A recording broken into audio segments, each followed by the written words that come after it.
Buenas noches, gracias por elegirnos. Las imágenes que le voy a mostrar son muy delicadas. Es un hombre golpeando brutalmente a una mujer, aparentemente su esposa. Él sería el subdirector de la Policía Municipal de Jalatlaco en el Estado de México.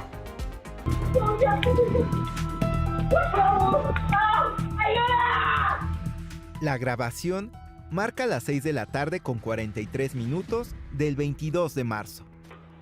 Una mujer corre hacia la puerta de la calle para intentar escapar de su agresor. Logra abrirla, pero él la jala del cabello, la tira al piso y cierra la puerta. El agresor patea a su víctima en el cuerpo y la cara.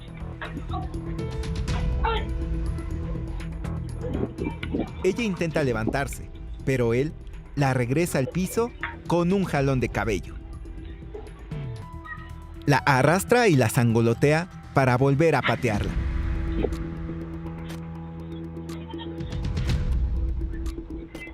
La víctima logra hincarse, pero él hace una seña para que ella se meta a la casa. Le da una cachetada y una patada en la cara.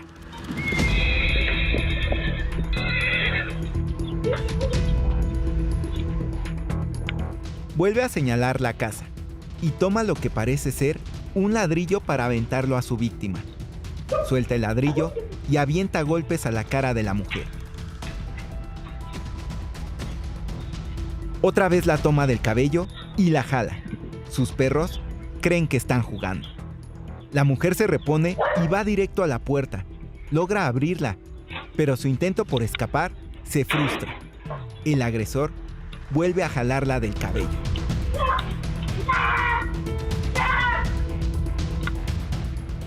Ella se agarra del pilar de la casa y se aferra. El agresor la tira y jala del cabello.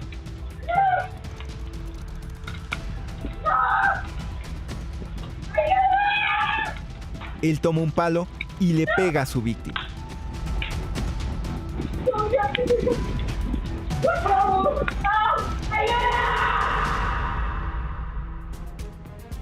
Buscamos hoy a la administración de Jalatlaco para verificar la información que hemos recabado. Estado de salud de la superviviente a esta escena de violencia, para conocer si están o no investigando esto y saber si ya se pusieron en contacto con la víctima. Y mire la sorpresa que nos llevamos. Lo que pasa es que ahorita hay un evento, entonces no hay nadie en la oficina. ¿De qué es el evento? De lucha. No hay forma de contactarlos porque están en un evento de lucha cuando un policía está golpeando a su esposa. En este momento no está golpeando a su esposa. Bueno, en este momento no la está golpeando. La golpeó antes, pero pues ahorita no la está golpeando. Entonces no estamos obligados a responder. Además, estamos en un evento de lucha.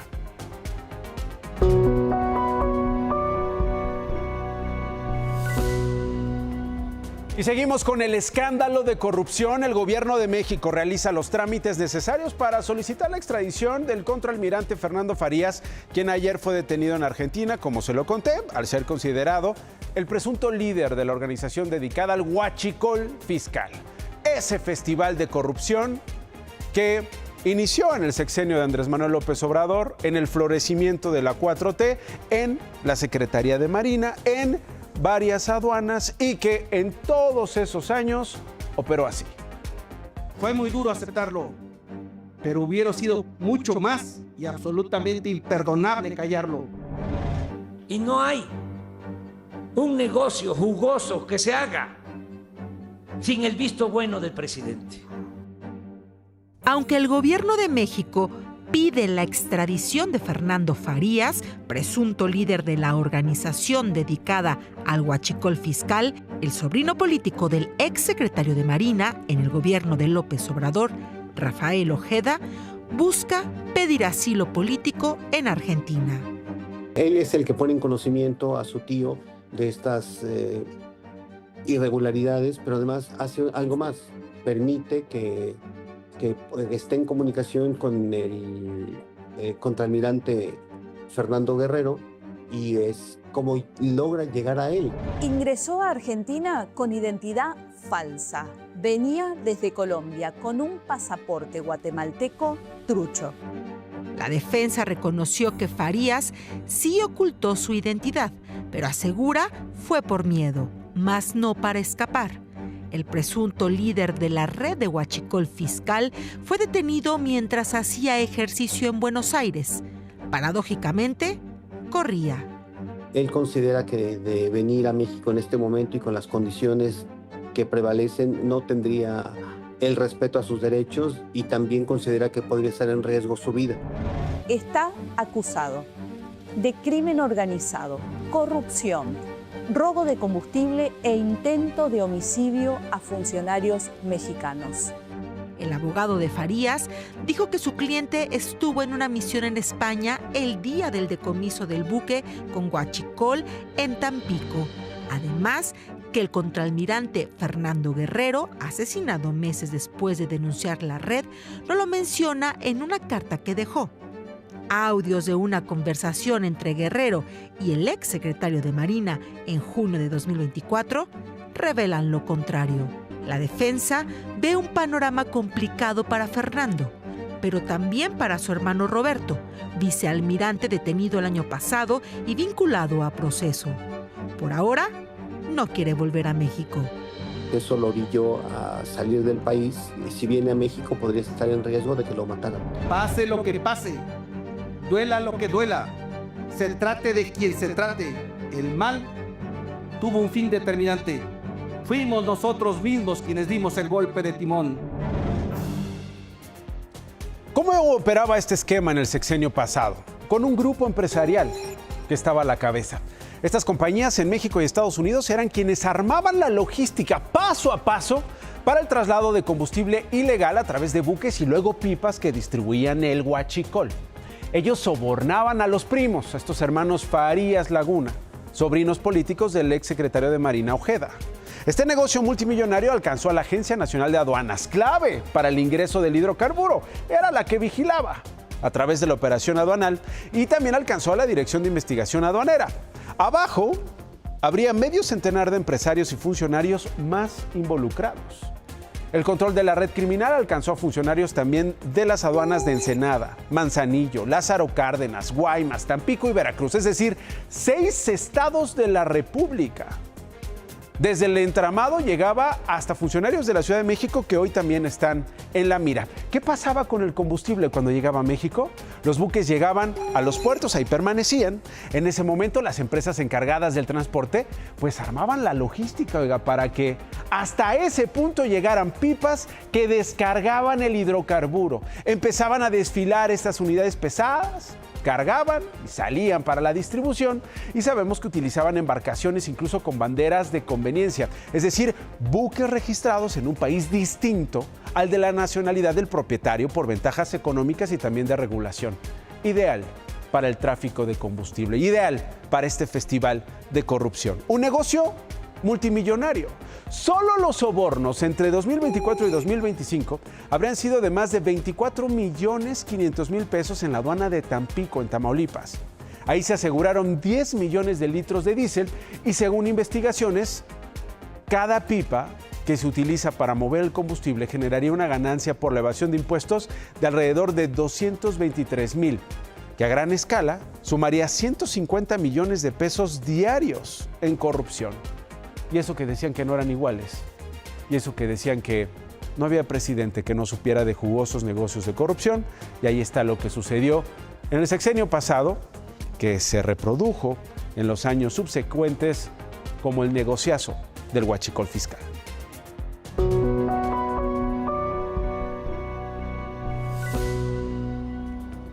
Y así llegamos a Acapulco, porque la organización Reinserta denunció que en el DIF del puerto se robaron material y artículos con un valor de 2 millones de pesos que llegaron en 2 camiones a Acapulco, producto de donaciones destinadas a Villa de las Niñas. Entre lo robado había biberones, almohadas, gimnasios para bebé y artículos de higiene destinado a niñas víctimas de trata y violencia sexual.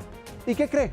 Que la propia presidenta del DIF de Acapulco, Rosario Moreno, confesó que ella se había clavado 2 peluches. No, bueno, hasta con los peluches. La presidenta del DIF nos dijo que ya había agarrado los peluches, que si queríamos nos los regresaba, lo cual me pareció de quinta. Ese es el problema también de lo que pasó. Ellos no le quieren llamar robo, le quieren llamar faltas administrativas. ¿Qué pasó con esta funcionaria? Fue destituida como presidenta del DIF por la alcaldesa de Morena, Avelina López. Tenía 6 meses en el cargo, pero la alcaldesa dijo que habría una investigación. Sin embargo, mire lo que respondió hoy cuando le preguntaron pues, por las donaciones desaparecidas. Siempre partido de una lógica, que lo que da tu mano derecha no lo debe saber la izquierda. Cuando se da con nobleza, no tiene uno por qué ir a decir cuánto hay que ir o andarme publicando. Ah, caray, no entendí. O sea, ¿que está bien que no se sepa que se lo robaron? ¿Está bien que se encubra? ¿O está mal que los que donan reclamen por los robos? Digo, porque no me quedó claro, no sé si usted. La directora de Reinserta dijo que ya le informaron que la recuperación de 70% de la mercancía estaría confirmada. Presuntamente había sido entregada por el DIF a otros destinatarios. De los peluches que se llevó la presidenta, no se sabe nada. Eran unos peluches que íbamos a hacer con las niñas de transición a la casa. Llevábamos el algodón aparte y adentro de cada peluche metieron sus sueños. Y hace unas horas sucedió esto en Monterrey.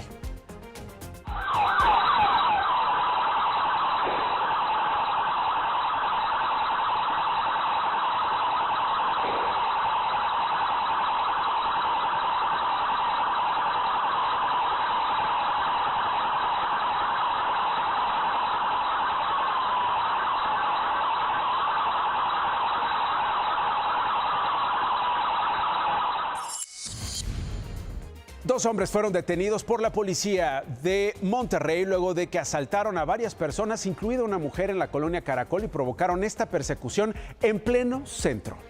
Los asaltantes huyeron en un auto blanco y fueron ubicados mediante cámaras de videovigilancia del estado. Los oficiales lo persiguieron hasta cerrarles el paso. Uno de los miembros de la banda logró huir, mientras los otros dos, identificados como Pablo y Juan Alberto, fueron detenidos.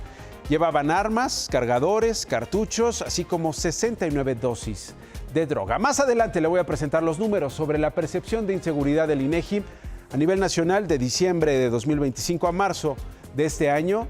¿Cómo se comportó? ¿Cómo se ha sentido usted? Se lo estaré contando ciudad por ciudad.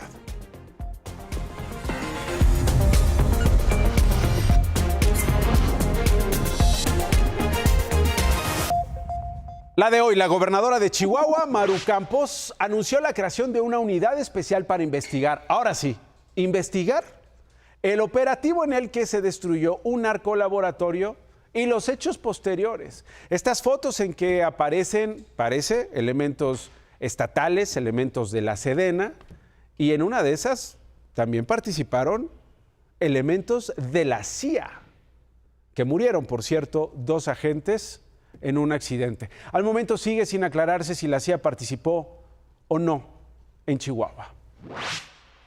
Por la relevancia del caso y para garantizar la mayor transparencia, estoy instruyendo la creación inmediata de una unidad especializada para la investigación de los hechos ocurridos entre el 17 y el 19 de abril.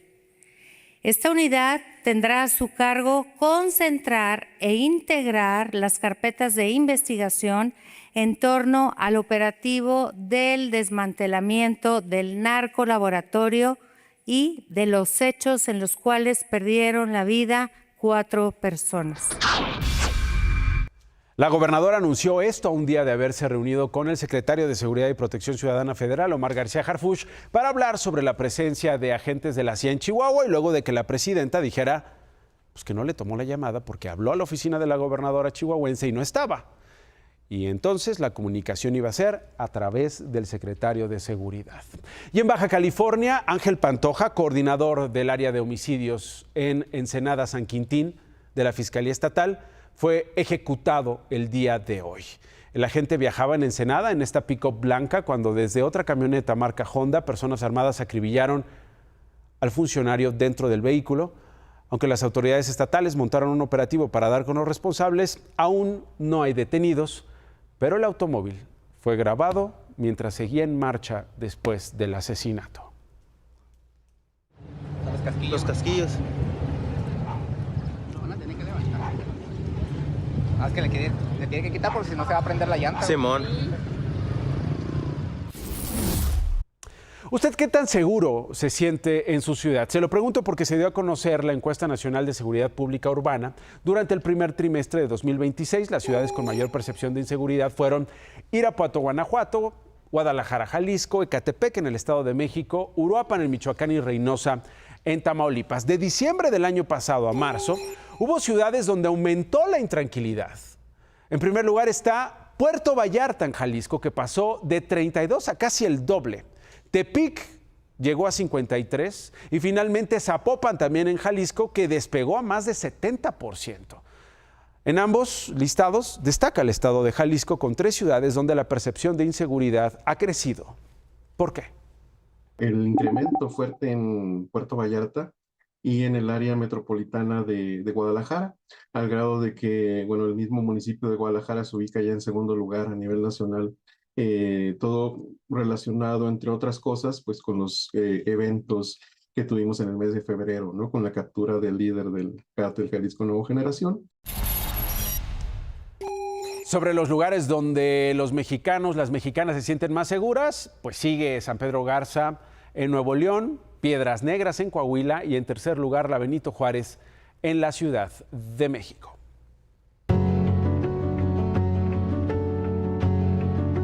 La Suprema Corte de Justicia de la Nación frenó un cobro millonario de impuestos que tiene pendiente el ISSSTE. Ayer en la sesión plenaria, los ministros pidieron aplazar la discusión para decidir si se cobraría o no este impuesto, pero la ministra Lenia Batres insistió en no postergar la decisión y este fue el momento. Quisiera hacer la petición a la ministra ponente si hubiera posibilidad de dejar en lista el asunto. He recibido algunas consideraciones que yo en lo personal quisiera revisar, lo hago con el mismo respeto con el que lo hice al ministro Arístides, y también de algunos compañeros me han pedido también la posibilidad de dejarlo en lista. Entonces solamente la petición, ministra, si hubiera esa posibilidad. Es un tema que tiene varios meses aquí en la Corte y hay condiciones para discutirlo, y entonces yo insistiría en que se quede en la discusión del orden del día de esta sesión. ¿Qué es lo que se discutió? Le doy contexto. En 2017, el gobierno capitalino, entonces encabezado por Miguel Ángel Mancera, demandó al ISSSTE el pago de impuestos al predial, nómina y agua que debía de los años 2009 al 2013. Ayer, la ministra Batres presentó el proyecto para replantear este cobro, ya que podría comprometer las finanzas del ISSSTE, una institución que, adivine quién encabeza. Exacto, su hermano, Martí Batres. ¿De cuánto? ¿De cuánto estamos hablando? De una deuda de 5,810 millones de pesos que tiene el ISSSTE con el gobierno de la Ciudad de México. Finalmente, con 6 votos a favor y solo 1 en contra de la ministra María Estela Ríos, se decidió que la deuda se tiene que recalcular, ya que son inmuebles que están exentos del pago de impuesto predial por ser bienes de la Federación utilizados para cumplir funciones públicas. O sea que el apellido importó, hubo allí influencia, hubo ahí un favor, un favoritismo por ser hermano de la ministra. Son preguntas que siguen en el aire. Esta semana, en la que fue una semana de tropezones, particularmente para la ministra María Estela Ríos González. Entre confusiones y desconocimiento, así ha sido su paso por la Suprema Corte de Justicia de la Nación, por lo menos en las últimas semanas. En el recurso de reclamación 120-2025, en la controversia constitucional 83-2022, en ambos votaré en contra. Ah, ¿quedaron? No los... Sí, pero no le falta. Está para el final del segmento. Ah, perdón. Disculpe. Vaya tropiezos los que ha tenido la ministra María Estela Ríos González.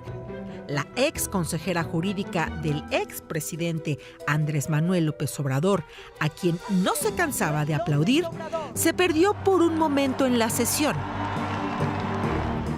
y andaba votando por proyectos que no se habían presentado. Pero este no ha sido el único momento incómodo de la ministra. La exposición que usted presentó... Estoy en contra de todo. Sí, entonces iría por la invalidez de esta... La invalidez de todo el precepto, eso es en lo que me he manifestado. Entonces, para que quede muy claro que voy Y el presidente de la Corte tuvo que aclarar el voto. Es un asunto de palabras. El voto de la ministra es a favor del proyecto por la invalidez, porque ella estaba por la invalidez de toda la porción. Sí, a favor del proyecto. En contra de todo el proyecto, insisto. Sí. Para que quede claro. ¿Es muy complicado votar en la Corte? Le preguntamos a un ministro en retiro. ¿Qué deben de votar los ministros? Según el estudio que hicieron del proyecto, van a votar a favor o en contra. Es decir, van a decir, yo estoy de acuerdo con el proyecto como viene. Por si fuera poco, en marzo soltó otra controversia. Que no hay un estereotipo de las mujeres cuando se habla de la familia. Digo, salvo quien haya nacido in vitro, a lo mejor podríamos estimar que no forma parte de la familia. A 2 meses de ser ministra de la Corte, la abogada se tomó muy personal un tecnicismo. Precisarle a la ministra que el argumento al absurdo al que hice referencia en mi anterior intervención es una técnica argumentativa y no es una alusión personal. Alusión personal porque entonces usted está diciendo que estoy argumentando al absurdo. Y se llama el argumento del absurdo. No significa que tú seas absurda, ¿no? Eso es una técnica que usamos los abogados, no nada más en la Corte, o sea, en el legislativo y en las áreas jurídicas. Bueno, cosa de agarrarle el ritmo y agarrarle el espíritu, a la mística, allá en la Suprema Corte. Regreso a lo que le presentaba hace unos minutos en Sinaloa, esta frustrada inauguración, esta primera piedra de la planta de Mexinol. Ahí le decía, estuvo presente el embajador del gobierno de los Estados Unidos, Ronald Johnson, y habló sobre corrupción y extorsión. Johnson exigió certezas jurídicas para las empresas. Dijo que para que la inversión prospere, el sector privado necesita seguridad, un entorno libre de corrupción. Sin estas condiciones, sostuvo, las inversiones no avanzan.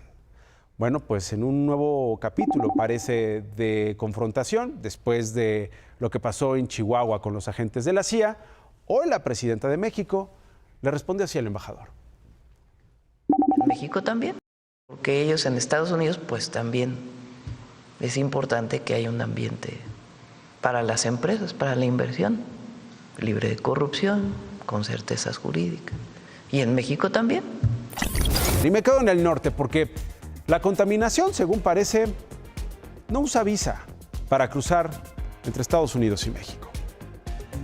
María Teresa García es una vecina de la colonia Los Laureles en la ciudad de Tijuana. Paloma Aguirre es la supervisora del Distrito 1 en el condado de San Diego. A pesar de vivir divididas por el muro, sufren por igual de problemas de salud por la contaminación que sin pasaporte ni visa cruza todos los días de México a Estados Unidos. Porque siempre en tiempo de calor es lo que me pasa. Empiezan a salir los olores y empieza esto. Sufro de alergias en los brazos. Yo he ido al hospital, tengo ya migrañas crónicas que no puedo escapar. Desde lo alto de los cañones, bajan por los canales y arroyos del río Tijuana toneladas y toneladas de basura, plástico y llantas, empujadas por un torrente interminable de aguas residuales, domésticas e industriales, que burlan la frontera, se internan en San Diego y van a dar al Océano Pacífico, dejando a su paso una estela de gases tóxicos como el sulfuro de hidrógeno, materia orgánica y metales pesados. Para darnos una idea del cochinero que viaja a diario por el río Tijuana, en 2 retenedores colocados por la Organización Internacional Costa Salvaje, en el arroyo Los Laureles y el Cañón del Pato, se logra atrapar un promedio de 28 toneladas de basura al mes. Por lo que hemos estimado, estamos deteniendo como el 30% de lo que pudiera estar fluyendo hacia allá. Un segundo frente de contaminación son las aguas negras que se siguen vertiendo sin pudor directamente al Océano Pacífico desde la zona de Punta Bandera en la ciudad de Tijuana, a pesar de la reciente rehabilitación de la planta de tratamiento de San Antonio de los Buenos, que resultó insuficiente. El grave problema de salud pública mantiene cerradas desde hace 4 años playas como la de Imperial Beach en Estados Unidos, caso contrario a lo que sucede en playas de Tijuana del lado mexicano, donde solo se emiten alertas sanitarias en época de vacaciones. Esta crónica situación, que lleva al menos 2 décadas, amenaza con escalar a sanciones económicas contra México por parte de la administración de Donald Trump. Todo eso, las multas, los aranceles, el agua del río Colorado que es distribuida, todo eso está sobre la mesa de cómo crear puntos de presión para que el gobierno mexicano haga mucho más. La reciente firma de un memorándum de entendimiento y la renovación de una minuta entre México y Estados Unidos establece una hoja de ruta para resolver el problema ambiental y de salud pública en la región Tijuana-San Diego, con la construcción de infraestructura a más tardar en 2028, aunque quienes padecen a diario la contaminación no están dispuestos a seguir esperando.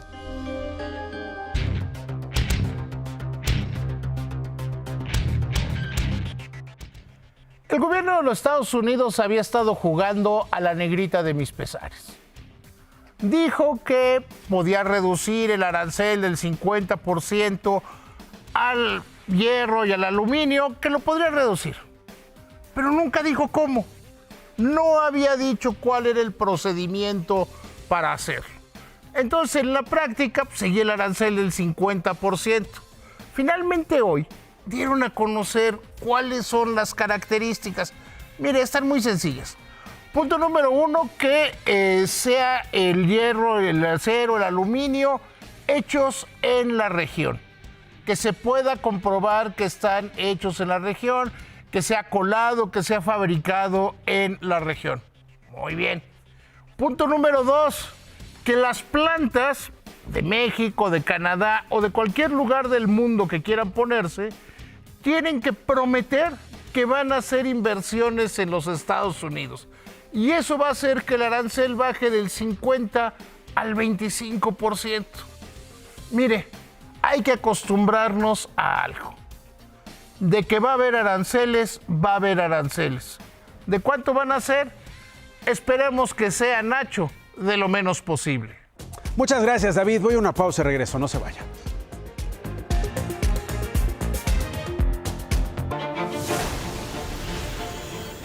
La presidenta Claudia Sheinbaum destacó que entre enero y febrero los turistas extranjeros alcanzaron un récord de 8.7 millones, un aumento del 6.5%. Iniciaron los servicios funerarios de Lina Rodríguez, líder ganadera de Chihuahua, asesinada el miércoles al interior de su negocio en el municipio de Guerrero. Hasta el momento no hay detenidos. El gobierno de México estableció una colaboración entre Pemex y la empresa brasileña Petrobras, encabezada por la directora Magda Chambriard, para la exploración y producción de petróleo y biodiesel. Así fueron proyectados en las paredes del edificio Hilton de Washington, D.C., la capital de la Unión Americana, documentos y fotografías del presidente Donald Trump y de Jeffrey Epstein, el financiero estadounidense conocido por sus delitos sexuales, al que agarraron y luego se suicidó en la cárcel en Nueva York. Esto ocurre un día antes de la cena de gala de corresponsales de la Casa Blanca. Se prevé que mañana Trump asista al evento, luego de haberlo boicoteado en distintas ocasiones. Muchas gracias por habernos elegido. Que tenga un gran fin de semana. Nos vemos el lunes.